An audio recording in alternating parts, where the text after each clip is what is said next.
पुरानी pension scheme की बहाली के लिए आंदोलित सरकारी कर्मचारियों ने अब ये स्पष्ट कर दिया है कि वे किसी भी हाल में ना तो यूनिफाइड पेंशन स्कीम यानी यूपीएस मानेंगे और ना ही नेशनल पेंशन स्कीम यानी एनपीएस।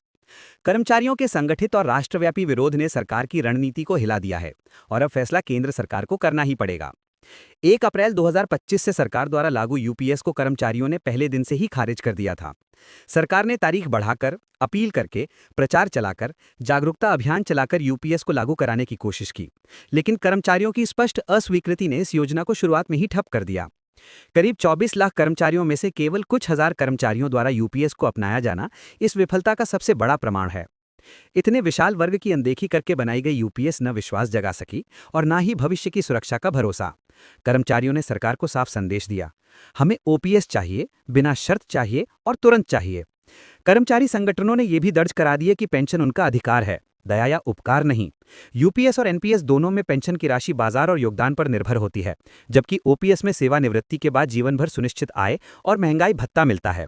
यही वजह है कि कर्मचारी यूपीएस को पेंशन नहीं, जोखिम मानते हैं।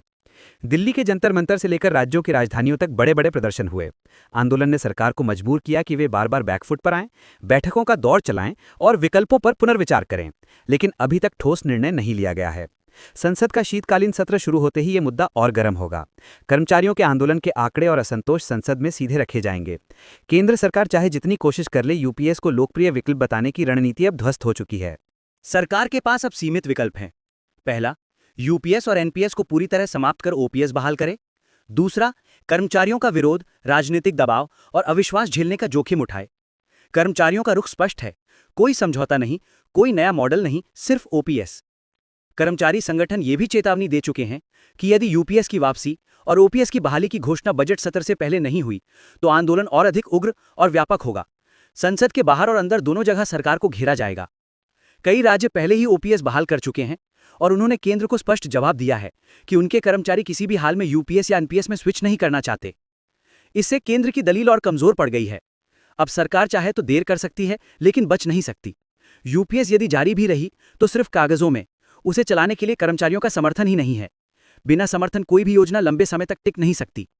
बात एकदम सीधी है, कर्मचारियों ने यूपीएस और एनपीएस को अस्वीकार कर दिया है। लड़ाई अब सिर्फ एक विकल्प पर केंद्रित है, पुरानी पेंशन स्कीम की बहाली। अब गेंद पूरी तरह सरकार के पाले में है। निर्णय लेना होगा, पेंशन सुरक्षा वापस दें या देश के सबसे बड़े सरकारी वर्ग को नाराज रखें। सरकारी कर्मचारी पीछे हटने वाले नहीं हैं और ये सरकार के लिए सिर्फ पेंशन का मसला नहीं, भरोसे, सम्मान और भविष्य का सवाल है।